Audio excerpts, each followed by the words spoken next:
తెలంగాణ ఉద్యమమే కాదు, దానికి ముందు అనేక ప్రజా ఉద్యమాల్లో పనిచేసినటువంటి ఉద్యమ సోదరుడు,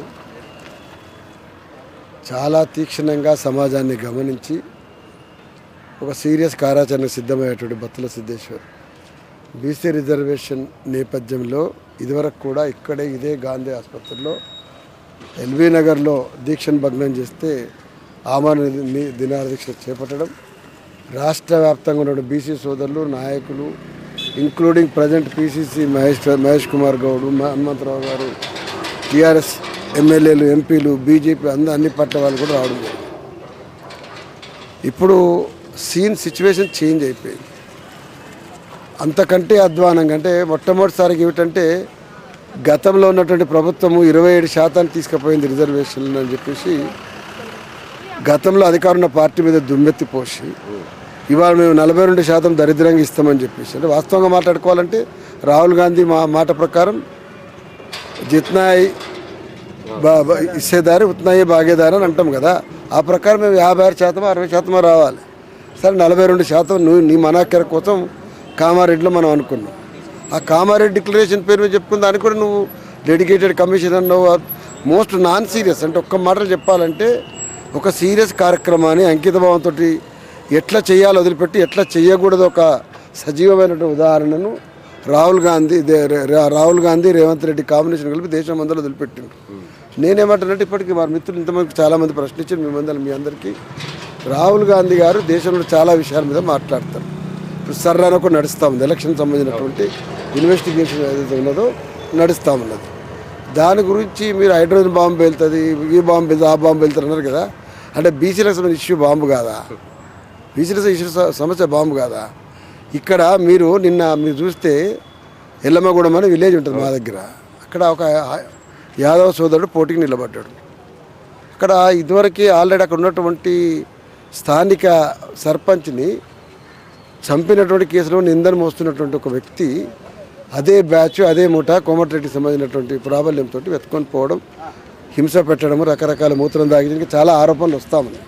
అంటే నాగరిక సమాజంలో ఉన్నావా నాకు తెలియదు, కానీ ఇదే బ్యాచ్ నేను కాంగ్రెస్లో ఉన్నప్పుడు వెంకటరెడ్డి బట్టి పాదయాత్రకు వచ్చినప్పుడు నా మీద పురికొల్పిండ్రు. అంటే అంతక క్రీడకు మీరందరూ గతంలో వెంకటరెడ్డి రీల్ కూడా చూసుంటారు, తిరుగుతున్నాయి బండ్లు, వాని చంపుతాం వీని చంపుతాం అని. నేనేమంటే కుక్కల కంటే హీనమైనటువంటి జన్మ మీది, మిమ్మల్ని చంపడానికి కుక్కలు కూడా అవసరం లేదు, ఎలక పిల్ల కూడా సరిపోతాయి. ఏందనంటే పవర్ ఉన్నటువంటి అల్పంతో, అధికారంతో, అహంకారంతో ఇట్లాంటి చిల్లర మాటలు మాట్లాడుతూ ఉన్నారు. ఒక సోదరుడు ఇవాళ నిటారుగా నిలబడి 100% నన్ను అన్యాయంగా తీసుకుని వెళ్ళి భార్యని ఇవాళ పోటీలో పెట్టి దమ్ము బీసీలది ఎంత ఉన్నదో అన్ని కులాలకు ఎట్లుందనేది గ్రౌండ్లోకి వస్తే రాను తెలుస్తుంది. దురదృష్టం ఏంటంటే బీసీ నాయకులు అక్కడ జావగారిపోయి ధైర్యం తెచ్చుకుంటున్నారు. ప్రజలకు బాగానే ధైర్యం ఉంది, లీడర్షిప్ కావాలి, లీడర్షిప్ ఐక్యతతో ఉండాలి. అదొక సందర్భం. ఇప్పుడు ఒక మిత్రుడు అడుగుతామని చెప్తా ఉన్నాను. నిజానికి మాకు ఇప్పుడు ఈ లోకల్ బాడీ ఎలక్షన్లో వచ్చేటువంటి రిజర్వేషన్ ఏదైతే ఉన్నదో వారు ఇప్పుడు మీరు అన్నారు 15% 17% కుదించబడ్డది. 17-15% కుదించబడడం కంటే కూడా అవమానం ఏంటంటే 42%కి అనౌన్స్ చేసి దాంట్లో సగం శాతం కూడా రాకుండా అఫీషియల్కి పోవడం అనేది అవమానం. అంటే మీరు ఇంత డెడికేటెడ్ కమిషన్ అని ఆల్ ఇండియా లెవెల్లో దేశవ్యాప్తంగా కులగణన కోసం మేము ఉన్నామని, రోజు మోడీ గారు కులగణన తీసుకొచ్చి దేశాన్ని చీలుస్తారా అని, ఆర్ఎస్ఎస్ హెడ్ క్వార్టర్ నుంచి చివరికి కులగణన మంచిదే అని చెప్పించుకునే స్థాయికి వచ్చిన తర్వాత కూడా నువ్వు తెలంగాణలో అమలు చేయడానికి బీహార్లో ఏం చెప్పినావు? ఆల్రెడీ తెలంగాణ అవుతుంది, పోయి చూసుకోపోండి అన్నావు. మరి ఏడా అవుతున్నది? ఇవాళ 15% చెప్తావు, చెప్పుకో, దేశవ్యాప్తంగా చెప్పుకో. 15%కి వెళ్ళిపోయింది, మేము వచ్చిలో గుట్టిన 42% చెప్పుకోండి. నేనేమంటున్నంటే దేశవ్యాప్తంగా మీరు ఒక జాతీయ పార్టీ కదా, అంటే చాలామంది వాళ్ళు ఇండి కుటుంబంలో ఉన్నటువంటి వాళ్ళు మీరు ప్రాంతీయ పార్టీ ఎక్కువ దమ్మేం లేదు మీకు అని అంటున్నారు. కానీ జాతీయ పార్టీ 100% రాహుల్ గాంధీని ఒక టాల్ లీడర్గా మాట్లాడడానికి దమ్మున్నటువంటి వాడు కంటే చూద్దాం. సేమ్ సమస్య సందర్భంలో ఏంటంటే మీరు ఒక మాటలకు కట్టుబడకుండా నిరంతరము పోట్లాటలకు, అంతర్గత కుమ్ములాటలకు, ఆధిపత్య కులాలకు సంబంధించినటువంటి ఒక ఆటకు వేదికగా మారిన తర్వాత మీరు దేశానికి ఏం సందేశం ఇస్తారు? మీకు వచ్చినటువంటి 4 సీట్లు ఓపెన్గా మాట్లాడుతున్నా, మీకు వచ్చినటువంటి బీహార్లో 6 సీట్లు మా బహుజనుల నుంచి ఓట్ల ద్వారా వచ్చినాయి. మీరు చెప్పిన ఆధిపత్య కులాల ద్వారా రాలే. మీ ఆధిపత్య కులాల నుంచి వచ్చిన ఒక డిప్యూటీ సీఎం చేస్తే ఒక బీసీని ముఖ్యమంత్రి కాలు గుంజాలని చూస్తున్నారు ఇవాళ. అంటే మీరు ఎంకరేజ్ చేసే లీడర్షిప్, మీరు స్థానం ఇచ్చే లీడర్షిప్ బీసీలని భూస్థాపితం చేయాలని చూస్తున్నటువంటి వాళ్ళు. అందుకోసం రాహుల్ గాంధీ గారు మీకు ఒకటే మార్గం ఉంది. ఇప్పుడు ఒక లీడర్గా మీరు బ్రతకదలుచుకుంటే మీరు చెప్పిన మాటలకు కట్టుబడి లీడర్షిప్ బీసీ లీడర్షిప్ బతకడం కోసం మీరు నిజాయితీకి కృషి చేస్తే మీకు ఈ మాత్రం ఉన్న తులం పరువు కానీ తులం బరువు కానీ ఏమైనా ఉంటాయి. అదొక్కటే మాట మాత్రం చెప్పదలుచుకున్నాం. మేము ఇవాళ బహుశా ఈ 2 రోజులు కూడా 3 రోజులు కూడా అర్ధరాత్రి ఏదో ఎమర్జెన్సీ పెట్టినట్టుగా ఎన్నికలు పెట్టి దాని ముగించుకోవచ్చు పెద్ద ఇష్యూ కాదు. నేనేమంటున్నట్టే తర్వాత ఉన్న కార్యక్రమాలు కూడా ఉన్నాయి. మీరు దయచేసి మేము ఇచ్చిన సీట్ మహేష్ కుమార్ గౌడ్తో సహా ఇంత వంచనతోటి చాలా సందర్భంలో సీతక్కుడితో మాట్లాడతామని చాలా అబద్ధము, అన్యాయమైంది. అది మీరందరూ కూడా ఓ ఆదివాసీ సమూహం నుంచి బీసీల నుంచి వచ్చి ఇంత అవమానం జరుగుతామంటే ఒక బీసీ కమిషన్ నిన్న ఒక స్టేట్మెంట్ చూసి నేను ఐఎమ్ వెరీ హ్యాపీ. ఎట్లీ నిరంజన్ లాంటి వాళ్ళు ఒక అసంతృప్తిని వెలగక్కిండు. ఎందుకంటే అది ఒక నిజాయితీ. అరే మేము బీసీ కమిషన్లో ఉండి మేము రేపు హిస్టరీలో ఒక నిరసనం అవుతాం కదా, తప్పుడు చేతగానులం అవుతాం కదా అంటే ఒక నిజాయితీ ఉన్నది. మీరు ఇంత పెద్ద పొజిషన్లోకి వచ్చి నువ్వు మంత్రివి, ఆయన ఒక ఎమ్మెల్సీ పీసీసీ ప్రెసిడెంట్, మీరు అంతెందుకు భయపడుతున్నారు? అవుట్ రైట్గా మా పార్టీ తప్పు చేసింది, సీరియస్గా వర్క్ చేయలేకపోయింది, కోర్టులు కూడా అన్యాయం చేస్తుంది, నరేంద్ర మోడీ చేస్తుందని చెప్పేసి నువ్వే లీడ్ తీసుకో. టోటల్ నీ పార్టీకి పీసీసీ అధ్యక్షుడు నువ్వే తీసుకో. నిన్ను ఎవడాపిండు? మమ్మల్ని బిల్లు మేము అందరం వస్తాము, మాకు పార్టీలతో ఏం సంబంధం లేదు. బీసీ ఇష్యూ సెటిల్ కావాలి కదా. ఇవాళ సెటిల్ కావడం లేదని చెప్పి సిద్ధేశ్వర్ లాంటి వాళ్ళు వచ్చేసి ఏంది బాధ ఏంది, ఇక్కడికి వచ్చి కడుపు మార్చుకుని ఎన్నిసార్లు కూర్చోవాలా? ఎంతమంది బిడ్డలు ఇవాళ నిజంగా కూడా ఎంత ఆత్మీయులతో ఉన్నారు. అందుకోసం నా రిక్వెస్ట్ ఏంటంటే ఇది కేవలం పాలిటిక్స్ చేయడం కోసం మీ అందరిని నేను చెప్తలే. దయచేసి నా రిక్వెస్ట్ ఏంటంటే చాలా అన్యాయంగా ఇవాళ తెలంగాణ రాష్ట్రంలో రాజకీయాలు నడుస్తూ ఉన్నాయి.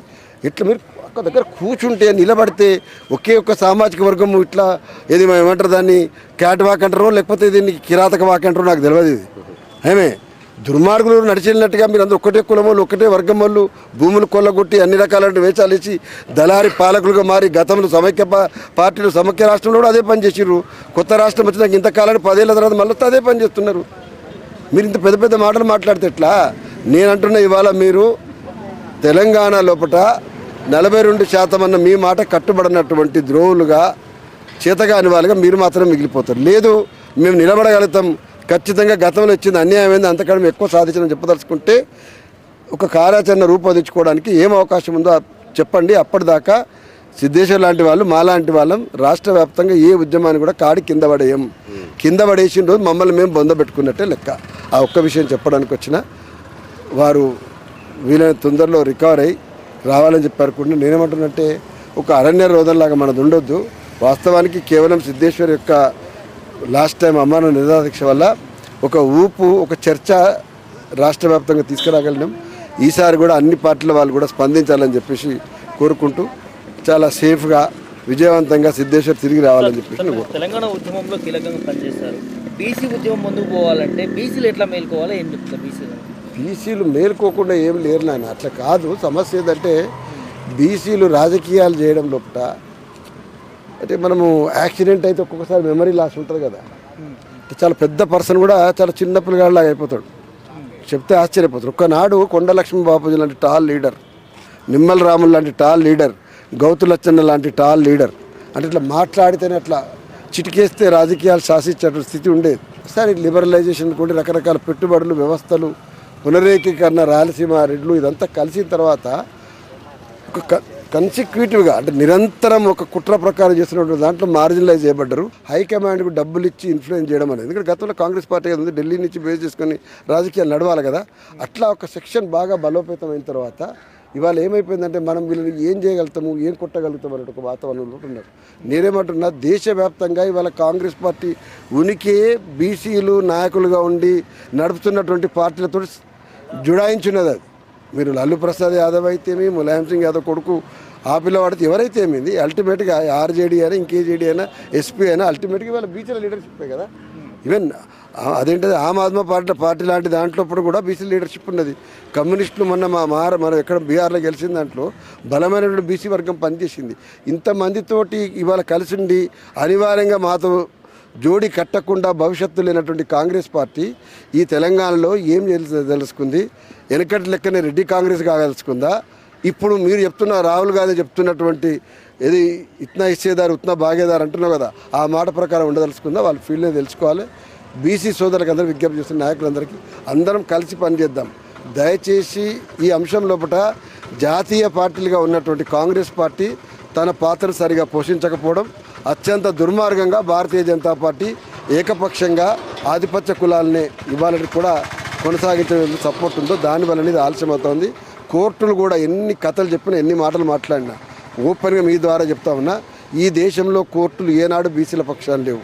ఈ దేశంలో అనగా అనేక ఇష్యూస్ లోపల చాలా తీవ్రంగా స్పందిస్తారు వాళ్ళు. కానీ ఒక బీసీల సమస్యని ఎన్ని రకాలుగా చేయాలి. మీరు నిన్న మొన్న ఒక కొటేషన్ చూసుంటారు, ఒక మిత్రుడు ఒక సీనియర్ మన న్యాయ నిపుణులుగా మాట్లాడతాడు, ఒక్క జనరేషన్కే రిజర్వేషన్లు ఇవ్వాలి.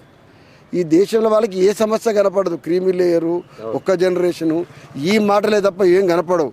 3 తరాలు 4 తరాలు సినిమా యాక్టర్ కొడుకు సినిమా యాక్టర్ అయితే కనపడదు, కాంట్రాక్టర్ కొడుకు కాంట్రాక్టర్ అయితే కనపడదు. మొత్తము వైద్య రంగంలో అనేకమైనటువంటి హాస్పిటల్ నడిపేటువంటి దాంట్లో పూట ఎవరి యొక్క హైరార్కీ కనపడదు. ఏ రంగంలో ఈ దేశం లోపల పిడికేడు మంది కొన్ని కుటుంబాలు మాత్రమే అధికారం చేసేటువంటి దగ్గర ఒక జనరేషన్కు ఒక రిజర్వేషన్లో ఒక ఉద్యోగం వస్తే నెక్స్ట్ రావద్దని చెప్పేటువంటి న్యాయ నిపుణుల యొక్క తలకాయనే సుప్రీంకోర్టులో కూడా కూర్చున్నది. కాబట్టి 50% అనేది ఒక అరాచకమైంది, అన్యాయమైంది. ఒక్క మాటలు చెప్పారంటే రాజ్యాంగ స్ఫూర్తికే విరుద్ధం అది. ఆయన అన్నాడు కదా, రాజ్యాంగాన్ని అవసరమైతే తగలబెడతాను. అంబేద్కర్ అన్నాడు కదా, ఇవాళ బీసీ సోదరులు కూడా మాకు 50% మించి ఇవ్వడానికి సిద్ధంగా ఉన్నటువంటి ఈ న్యాయ వ్యవస్థ ఉంటెంత పోతెంత ఓపెన్, అది కూడా నేను చెప్పదలుచుకున్నాను. రైట్.